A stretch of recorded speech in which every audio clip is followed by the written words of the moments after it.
Welcome, everybody, to the Natural Born Hunter podcast brought to you by Mountain Ops. Mountain Ops is a supplement company that specializes in the needs of the hunter.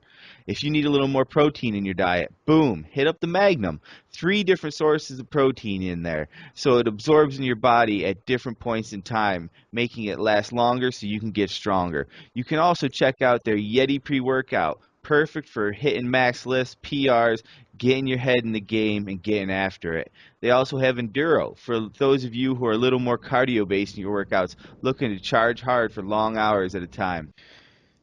Today we're starting a new series where we talk about Eastern hunters preparing to go out west to hunt and what they need to do to succeed out in the mountains. So we have on Aron Snyder, highly regarded in Western hunting, is probably one of the best, or at least most active, backcountry hunters out there today. You don't have to be the best as long as you go a lot, right, Aaron? Well, it's sheer numbers at that point. If you go enough, you're going to kill something. So, I'm an Eastern hunter. I plan on coming out to Colorado this September. Where the hell do I start? Obviously, the first thing you're going to have to pick a state, right? You're going to need to figure out, in your case, you said Colorado, but there's a lot of options. Idaho, Colorado, Washington, Oregon, Montana, Arizona, New Mexico. Some of those aren't an option because you have to draw the tag, but you're going to want to, first choose a state that if you don't have any points or anything built up that has, an optimal amount of over-the-counter tags. And what an over-the-counter tag means is you can just pull into Walmart and buy the tag. Um, Idaho, Washington, Oregon, Colorado, Montana, they all have those.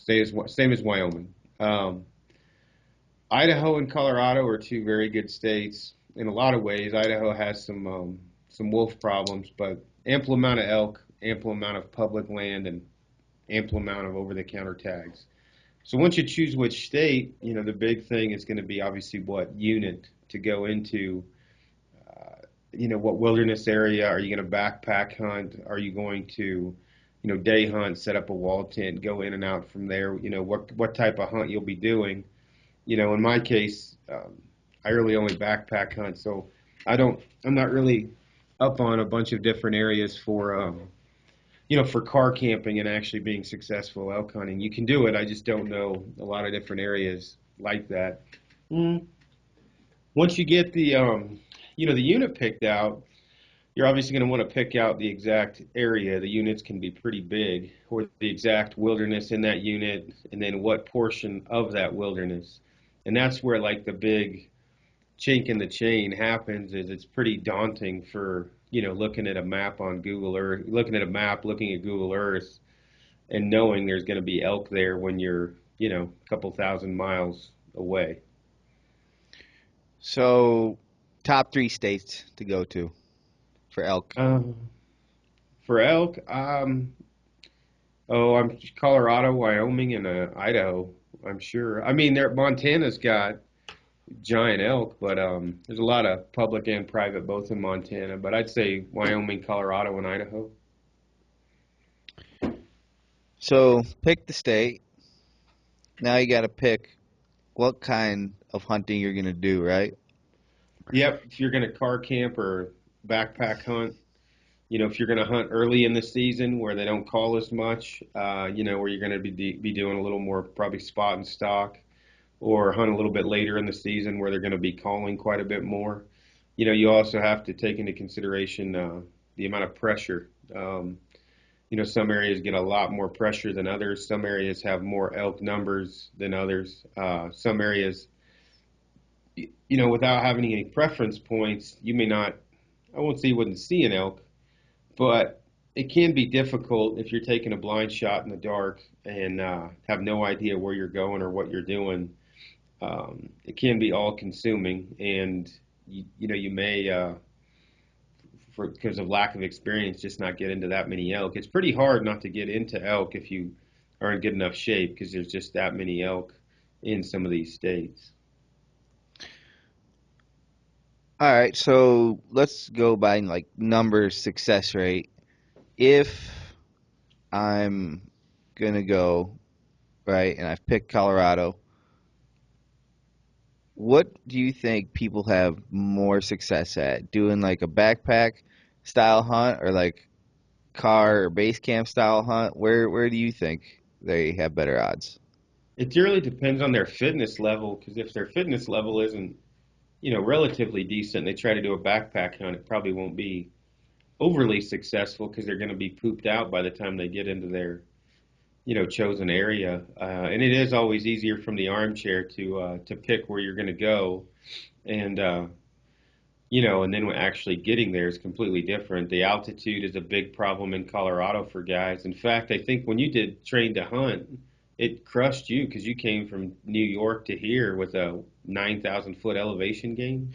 Yeah, yeah, it murdered me. And the thing is, there's not really anything you can do necessarily to prepare for it other than sure you can get in the best shape you possibly can, but even then it's like your body can only do so much with Yeah, that. you definitely if you're in a in your case, show up and do the train to hunt, or in some case, if you can't acclimate, it can be a big problem. It's always good if you can to be able to take a day or two of non-high activity and get used to the altitude, acclimate yourself, and don't just go from sea level to 11,000 feet.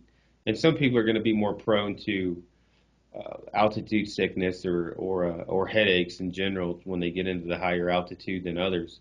And yeah, no matter how much you train until you get out here, you won't know how your body's gonna handle it. What kind of training would you recommend? Like, because not Inter everyone's going to be gung ho. yeah, I mean, if you can do intervals, I mean, I've had great luck with intervals. Whether or not you run or you put a pack on and hike around, any stairwell that you can find around you, whether it's bleachers at your local school. Um, when I say intervals, meaning get your heart rate up pretty freaking high and for X amount of time, and then you kind of try to get it. Then for example, we'll do the telephone pole thing. We'll sprint between two poles, then we'll walk from one pole to the next, then we'll sprint for two, walk for one. Um, so getting your heart rate pretty high, and then letting it lower back down again.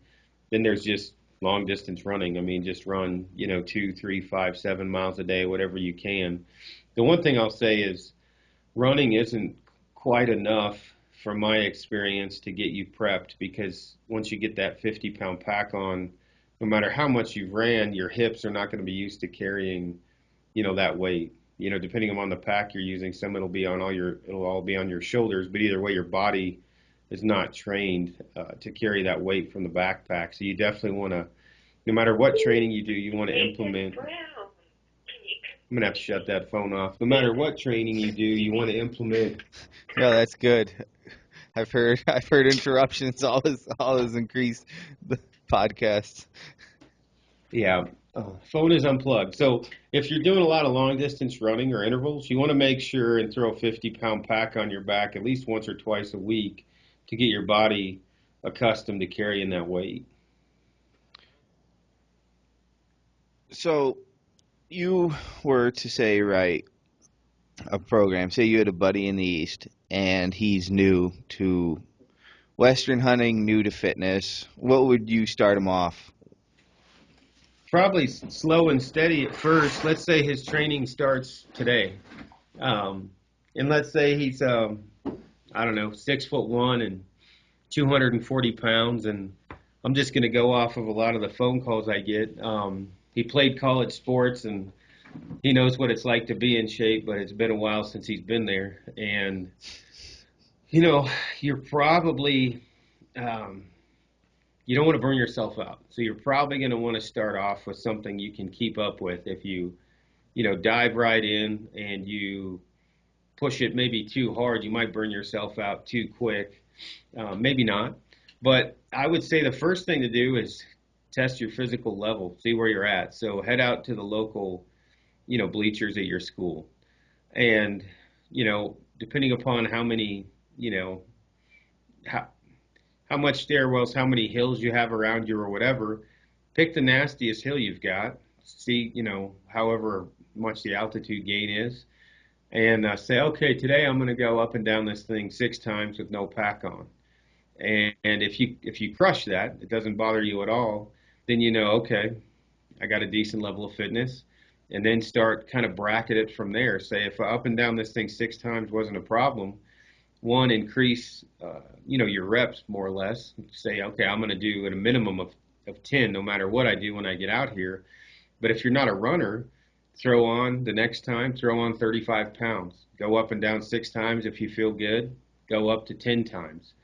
Kind of base it off what your body's telling you more than what you read from somebody's fitness program. They're not you and they're not where you're at or whatever else. You want to push yourself as hard as you can, but you don't want to set unattainable goals. You want to set goals you can achieve, and obviously and keep increasing those goals as time goes on.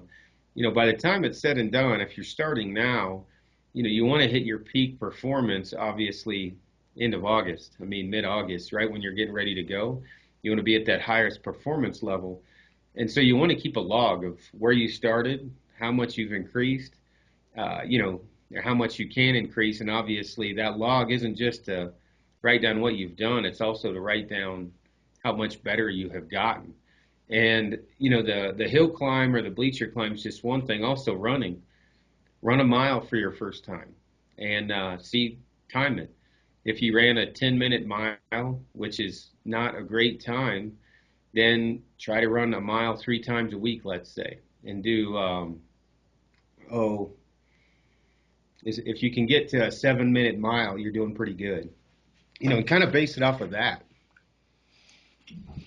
So it's not necessarily people have to become marathoners to do this.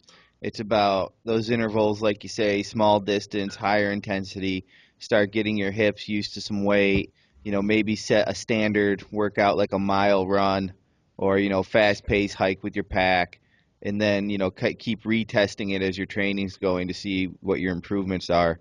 Log it all so you can stay on track, so you know where you're coming from, where you're going. I think that always helps mentally. Well, it helps you know that you've made progress, and there's no right or wrong answer. And the thing is who's the get Dan Staton, Dan the fitness man. Yeah, Yep. he's a physical machine, right? He can Yep. super fit, but not everybody's Dan Staton, and you're going to want to. Not that Dan is very. I mean, he's a very knowledgeable guy, and but what I'm getting at is if you if you pull a workout program that's meant for special forces off the internet and try to perform that workout program, there's a good chance you're going to be let down. Where if you go out and you kind of, you give it all you got, but you base your workout program off of your own ability and gain from there, it seems like that, to me, for the guys I've worked with, has been better off. Because there's nothing saying that there is a specific level you have to be at physically to be a successful elk hunter. Just do your best. Now we train like crazy, more than we probably should. I mean, we do everything. We have a hill called the Tower Trail, and it's over 1,000 feet of elevation gain in a mile. It's rough, and the 4 or 5 of us, 6 of us every morning when the time changes and it's warmer, we throw on a 15-pound just a day pack, and we more or less sprint up that thing at the fastest pace we possibly can. And 18 to 19 minutes is what we're shooting for to get to the top. And what we can base that off, or what we're doing that for, is a base time to see. Some days you're just going to be better than others, but we're improving. For example, like if I make it up in 18 minutes on a Monday, and I make it up again on Wednesday in 18 minutes, but on Monday I was about to die and I was coughing up a lung, and on Wednesday I felt a lot better. What did I eat? What did I do different? What worked for me that day and why? Did I stretch out longer? Kind of obviously that's part of your log. But then let's say in 4 Wednesdays from that time, I smoke it up that thing in like 1720, which a 40-second increase is pretty amazing. And I get up there at 1720. I'm like, okay, well, all right, now let's try going up this thing with 50 pounds. Okay, I'm going to go up this thing with 50. Okay, I did it in 1720 with a 15 to 20 pound pack. Now I'm going up with a 50-pound pack. And I went from 1720 to 40 minutes. Okay, well, I've over doubled my time. Okay, so I'm like, all right, it was 40 good? Hell, I don't know. I mean, this is a baseline I'm trying to figure out. So now I'm going to start doing it with 50 pounds. And the next week I go up with 50 pounds and I do it in 37 minutes. That's where it all kind of comes from, is basing, are you making improvements? Because the only thing you've got is not to get preachy, but what's inside of you. And if what's inside of you Fluff. yeah, if you're softer than baby shit, and you don't have like the intestinal fortitude to push yourself harder and harder and harder, your fitness log is going to tell you that. And it's also probably going to tell you may not want to go on a backpack hunt. You may want to hunt by the car. Go in, hike in and out a mile every day. But if you get into this and you're turning into a physical freak, and those small gains are something that drives you like it does us here, where it's a contest. It's a race to get to the top. Who can do it the fastest, not just amongst each other, but against yourself. I would base your training off of that. Don't worry so much about, get a basic format workout program, whether it be for me, you, or someone else on the line about elk hunting. But if you're pushing yourself as hard as you possibly can between intervals, running, backpack cardio, working out, and you actually log that and you're making significant gains throughout the year, there's nothing more you can do anyway. I mean, you're doing your best. So I wouldn't get too wrapped up into, I need to do 75 burpees and run 5 miles at a 7-minute pace. I would get more wrapped up into the fact that, well, when I started this, shit show, I was running 11-minute miles, and now I'm running a 7-minute mile and a 6-mile, loop with a 55-pound pack. Isn't that big of a deal? I get back, I go grocery shopping with the wife and hang out with the kids, and I'm not dead. You've done your best, and you're not going to have any problem killing an elk. But you do that, and it's just not you, right? Some people, they just don't like that pain. You might want to set up for maybe a car camping trip or a hunting trip. Horseback, guided, either something that will require a little less pain, a little less Exactly, because physicality.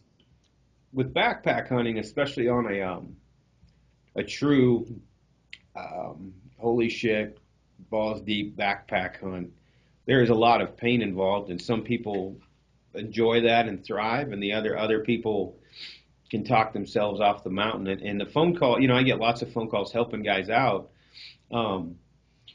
because it is pretty realistic what I do. I'm not a great trophy hunter, but I kill a couple elk pretty much every year, pretty much always on over-the-counter tags.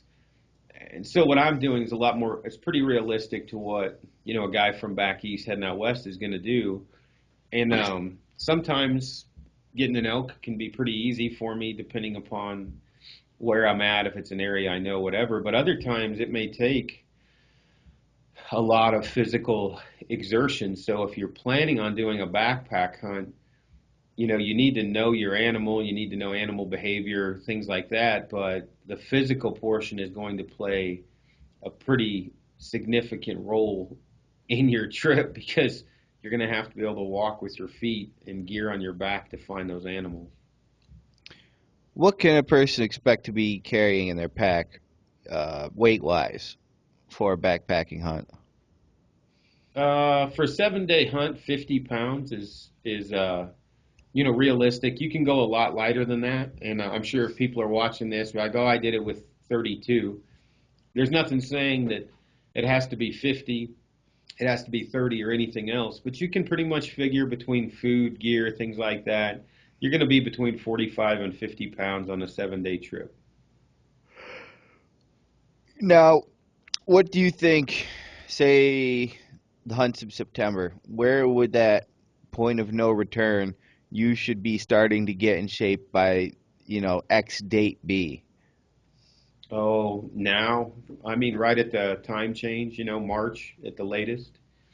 If you're going to do a backpack hunt, you definitely want to, start hitting it.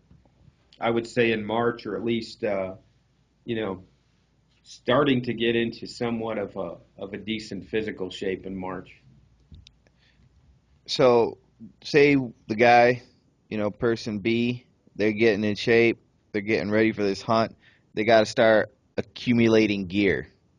Where do they start with gear? The gear, I think people probably put a little more effort into gear than they probably should, mostly because cool gear can be bought. Cool, a cool high fitness level cannot be bought. Um, I wish it could. yeah, yeah, but gear can be bought, so you can buy the coolest stuff on the planet.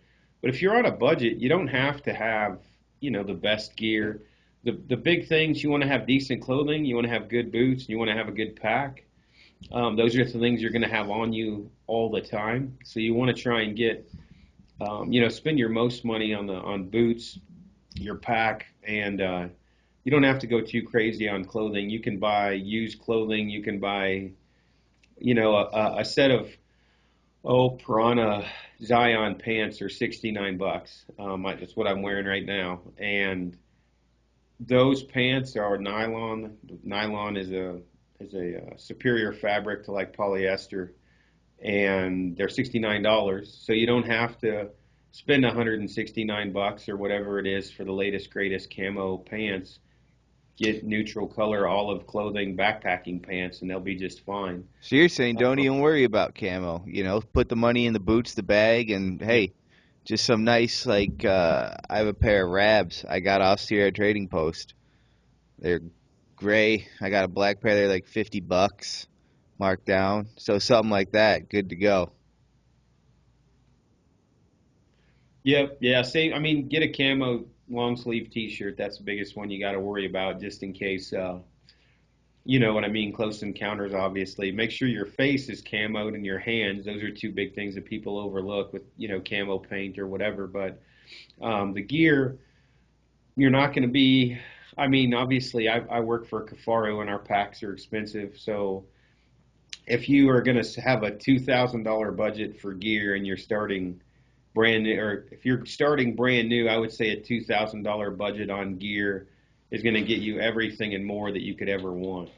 That's high-end pack, boots, good clothing, good sleeping pads, stove, the whole 9 yards. The more money you spend on gear, the lighter weight you're going to be generally. Um, but no brains, no headache. If you're going to be stupid, you got to be tough, or whatever John Wayne said.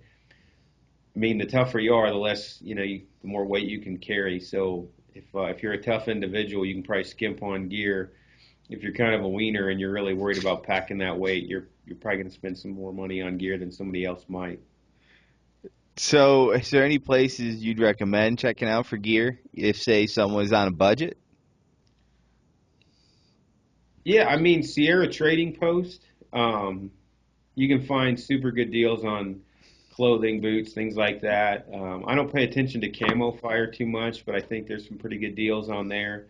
The classifieds from chuckleheads like me that have too much gear, excuse me, you can get on classified ads on like rockslide.com, and classifieds you can find backpacks, clothing, sleeping pads, everything known to man on Rockslide specifically because it's a mountain hunting website. So, you can pretty much figure like a brand new high-end Thermarest X-Lite sleeping pad, I think is 169 bucks. Um, but you can find a used, sleeping pad that'll do the job, or a foam pad for 49 bucks. Like a stove, you can get an MSR reactor. I don't know, they're 189. Or you can buy a MSR pocket rocket for 39 bucks and use kind of a cheap little cook set. You'll be fine. So you don't have to have the best. If you're just like a type A alpha male, the best is only going to work. there's no issue with that either. Just make sure that you have a good bank account because you can spend some money, $400 on boots. You can spend $1,000 on a pack. You can spend $800 on a shelter, 400, whatever, sleeping bag, 350 on up to 800. I mean, you can drop some serious money real fast on gear. So, is there any that you think you would recommend above others? You're like, hey, listen, I've had this experience. There's some things you're gonna want to put some money into. Check out these. Um, Obviously, I work for Kifaru, so I'm gonna always suggest a Kifaru pack. Yeah, that's a good Uh, idea. yeah, boots, La Sportiva, Scarpa, Lawa. Um, oh, those are three very good. I wear Scarpas right at this point, and I have for the last 3 years. I wear Lawas sometimes as well. Tents, Hilleberg is my personal favorite tent company, but you can also take a look at Henry Shire's tarp tents. Black Diamond makes great tents. Rab makes great shelters as well.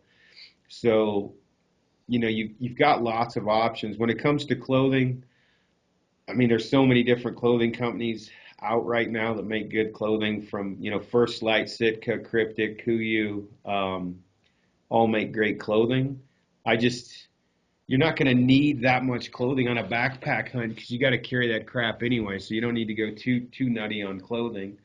As far as stoves go, the MSR Reactor is a great stove. Primus makes several different models that I like. But anything on the market is going to be decent anymore, or it wouldn't be on the market. You can't make a crappy product and succeed in this in the outdoor hunting industry anymore. You can succeed for a while, but pretty much anything that's been on the market for more than a few years is going to be a good tried and true product. You get guys that buy a new bow every year, but won't spend you know $600 on a pack or $300 on boots, but they'll drop $1,000 on a bow. You really don't have to have a new bow every year.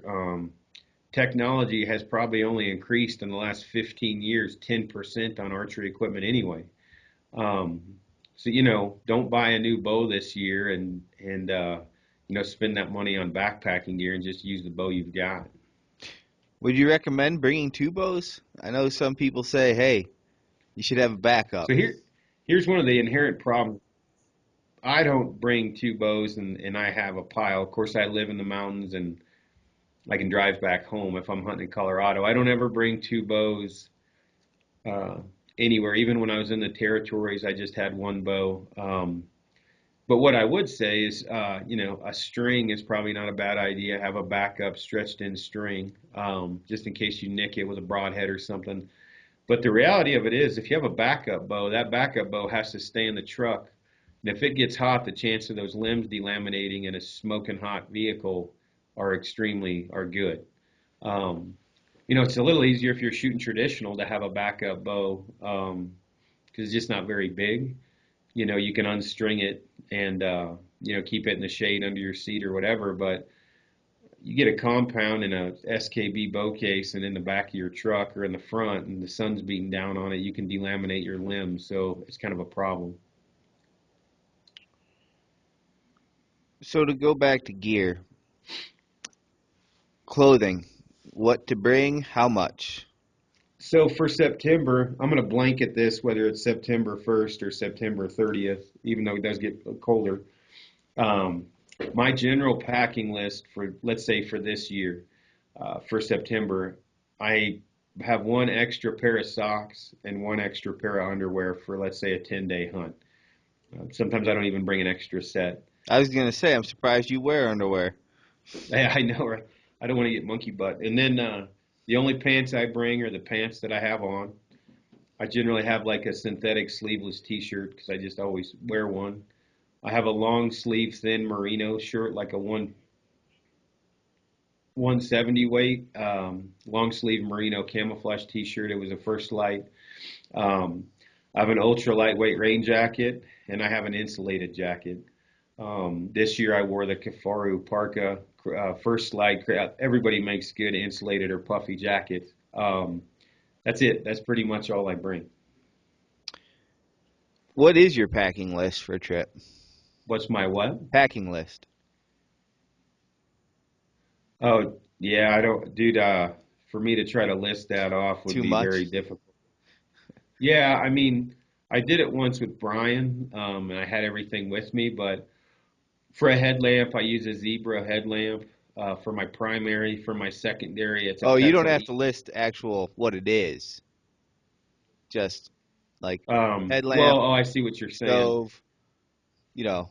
Yeah, pretty cut and dry. I'm sure I'm going to miss something top to bottom. Sleeping bag, sleeping pad. Uh, Obviously important. I have game bags. I have a Avalon knife, outdoor edge knife, whatever. One of the interchangeable blades. I bring a stove with the fuel. I have Aquamira, or which is a water purification drops. And then for my primary, I have a Sterapin.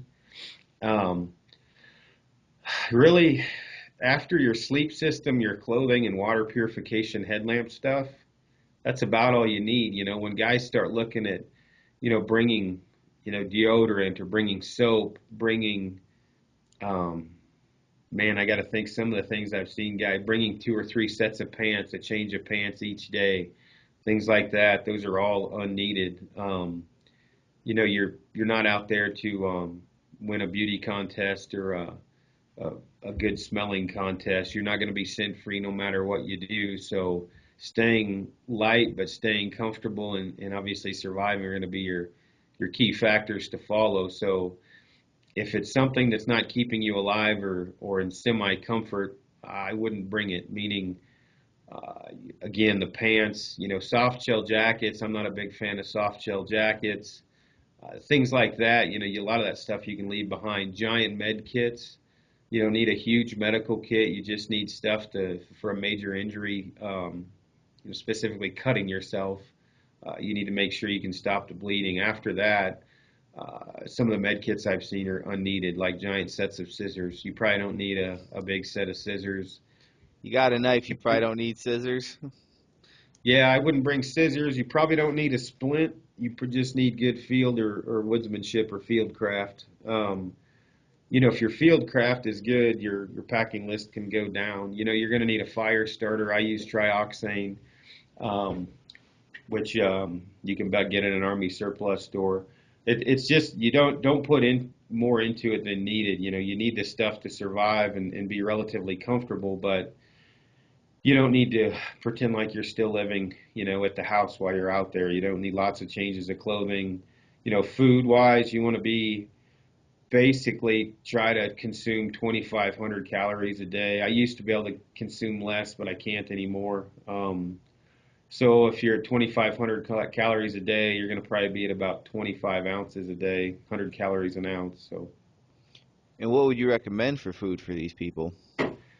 oh, it's hard to recommend food just because everyone's a little bit different, but freeze. A lot of guys use Mountain House. I started making my own, but you're going to want to be able to sustain yourself at a fairly high level of energy and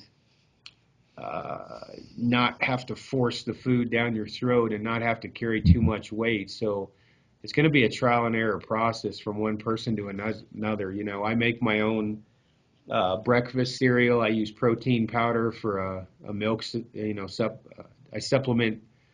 I put protein powder in my cereal for the milk substitute. So I just pour water in there and the protein powder becomes my milk. And I've got sliced almonds and craisins and things like that inside of it.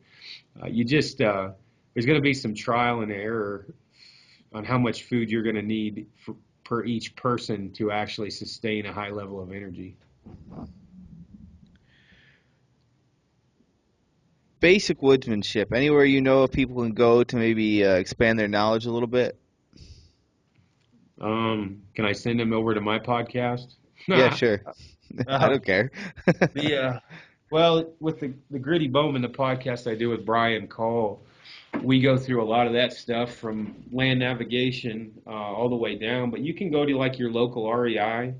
They have lots of different classes. on pretty basic woodsmanship, backpacking type skills. A lot of it's just going to be trial and error, getting your ass out there and figuring it out. I hate to say, but you'll learn so much from your first backpack hunt that it'll be more. You'll learn more in that trip than you would probably in 6 months of schooling. That first trip, because there's so much unknown, it's just going to be a learning experience from the moment you pull into the trailhead till the moment you walk back to it. Are there any mistakes or common misconceptions maybe people have that, uh, Yeah, you don't know, judge your hunt off a Primos video. It is hard work to kill an elk, and you may get elk screaming and running in, but more than most often, you're going to have more boring days than you are exciting days. The Primos videos a lot of guys watch, that's on private land with relatively tame elk. Um, you also want to learn, one thing we're not talking about much is animal behavior, calling, things like that. Chris Rowe with Rowe Hunting Resources he's got an elk module which just goes from top to bottom through every elk call, elk sound, why you make it. You want to learn how to call elk. You also want to learn elk habitat. Elk are no different than humans in a lot of ways. They need to eat and they need to sleep. They need to drink and they need to have sex, specifically in September. And if you find where they're doing three or four of those things, two or three of those things, you're probably going to kill an elk. I mean, they need water. They have to eat. They're going to rut in specific areas, usually the same ones every year, and they need to sleep. Just find out you need to focus on where they're going to be doing those things, and you'll kill one. And it's really no different from one year to the next. Once you get in a specific area, those elk they rut in the same spots every year. So if you get into a honey hole where there's a bunch of elk coming from back east, you probably want to keep that, one, a secret, and two, make sure and come back to that area because it's going to be the same way every year. Very rarely does it change. so I've obviously never done this. Is there anything else I'm missing or I need to know getting into this? The biggest problems I see are, number one, biting off more than someone can chew. Um, they'll look at Google Earth and photos of an area and it just looks epic, and they know they've been training hard, and so they'll have these ideas of hiking in 6-8 miles, and it's just too much. They have too high expectations. They bit off more than they could chew, and that's when your mind gets involved. And once your mind gets involved, if you're not mentally tough, your ass is coming off the mountain early. I think the Division of Wildlife just plans on that because you can mentally talk yourself out of things, that the elk aren't here, that we bit off more than we could chew, rather than taking a big step back and just dealing with maybe the physical fitness level that you're at, the area that you're in, and just finding elk in that specific spot. Meaning, if you've planned on hiking in 10 miles or 8 miles, but you only get to 2.5 and you're about to die, and it looks like a good area, there's no need to, tuck your tail in and go back home. Start hunting right there. It's better than being at work. So don't bite off more than you can chew. Two, don't overpack. Generally, overpacking is a problem more than underpacking. And figure out, how would I put this and be polite? I wouldn't worry about being polite. Well, don't be one of the chuckleheads that hops on a forum and says, I'm planning on going into unit, you know, I'll just use a unit that doesn't matter, Unit 2 in Colorado, because Unit 2 takes like 20 points. I'm planning on going on Unit 2 and hiding Womback Ridge and going in on Trail 75. What do you think? Don't post that shit on a public forum. It's bad for everyone. Why is that? Well, if more than most likely, if you go in there and you kill something, you're going to post photos of it. Then everybody's going to know you killed an elk in there, and don't think there won't be 700 other assholes going back in there next year because you made it a public standpoint to say, hey, I killed an elk in here. That may seem like a good idea until there are no more elk there because you let everyone in God's green earth know, hey, this is a good spot. And I mean, I'm all for helping out people, but use some common sense. And I've seen many areas blown from guys just not knowing that you shouldn't do that. And I've gotten into arguments with guys from back east that, if it's a high draw area, discount everything I'm saying. It takes a lot of points to get to an area, talk about it because you always want to help someone. But if you're hunting an over-the-counter area and you go in and have great success, don't tell everybody where you went because I guarantee that area is going to have more hunters than people, or excuse me, more hunters than animals in the next year or two if you publicize it too much. And I've screwed up my own areas from doing that. So you've been a chucklehead yourself. Oh, Lord, bad. And look at it like dating. If you go to a All specific right. bar and it's got a bunch of hot women, and not a lot of guys, and it's a peaceful place, and it's just genuinely fun to go in there. Again, there's chicks all over the place. You're having a good time. But then you go to your gym and you're like, dude, did you check out whatever, the bar over on Fifth Avenue? Dude, it's awesome. There's women everywhere. Well, when there's 25 more guys, what's the chances you actually picking up some chick and going out on a date because you just increased, the bull to cow ratio and effed everything up? So No you're, different than your hunting area. so you're saying don't turn your hunting area into a sausage fest. Yes, you don't want to do that. Don't. I mean, and I'm not saying don't help people, but have some common sense about your head and shoulders before you broadcast all over the internet where you've gone. So what is the protocol then? Somebody drawing this, they're doing it. Where do they go about that? I would say generally. Now, keep in mind, everybody wants me to give them great areas, and you can only do that so much before there is no more great areas. But if you are going to head out west, you would probably want to hop on, if you're going to get your info from forums. Say, hey guys, I'm heading out west to an over-the-counter area, not looking for anyone's honey hole, but if you have any info on an over-the-counter area for me, please shoot me a PM and let me know.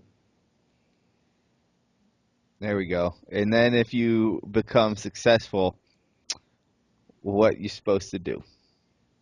Oh, you can, there's nothing wrong with posting that you are successful. Just don't tell everyone where you're at. Got it. Got it. Because it's not like I've hunted whitetails a lot in Minnesota, Wisconsin, some in Iowa, some in Missouri. It's farms and private land, and it's at the risk of sounding like a total dickhead. I don't get people saying, hey, come hunt my 400 acres where there's a ton of 160-inch whitetails running around. Open invite and bring your friends. Well, I'm probably not going to tell a lot of people, hey, here's my honey hole. Come on in and invite your family because they're going to invite their family and their family's friends, and pretty soon there's no more elk in that area. So, but if it's a guy that seems pretty cool, I'll certainly point him in the right direction. It's just you have to have some common sense about it. If I was to erase your memory and you could only leave one paragraph to yourself on Western hunting, right? How to get it done. What would you write to yourself? You get out of it what you put into it. Don't be a pussy. That's pretty solid. Is there any advice you'd give to yourself 10 years ago from you now? Um, Dude, I got into I talked about this on the podcast with Brian yesterday. When I was trying to be known in the industry, and I was young, in the spirit of full candor here, you get all consumed with the size of the animal.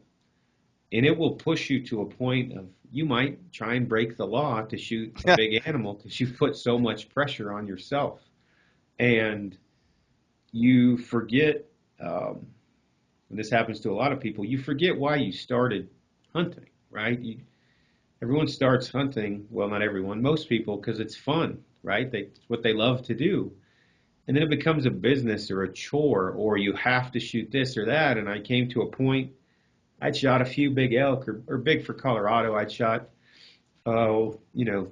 two or three, well, three bulls in that 340 to 370 range. And it got to the point where I was so committed to shoot something big that it wasn't that fun, to a point where it crosses your mind to break the law. And I guess if I was going to change anything, I would have went back and kicked the shit out of myself and said, dude, remember why you're doing this. And I get criticized for being a crappy trophy hunter, but I have more fun than probably anyone because shit is dying every time I go out. Big or not, it is fun packing out animals. It is fun hunting and being successful. It's fun no matter what you do, but if an animal doesn't die, then you're kind of just hiking, right? And I'd rather just not bring a 7-pound bow if I was going to go hiking. Um, and I would say just remember to keep it fun, and not make it, such a chore, I guess. Now on the pack out, is there anything we really need to discuss there? Is it pretty cut and dry?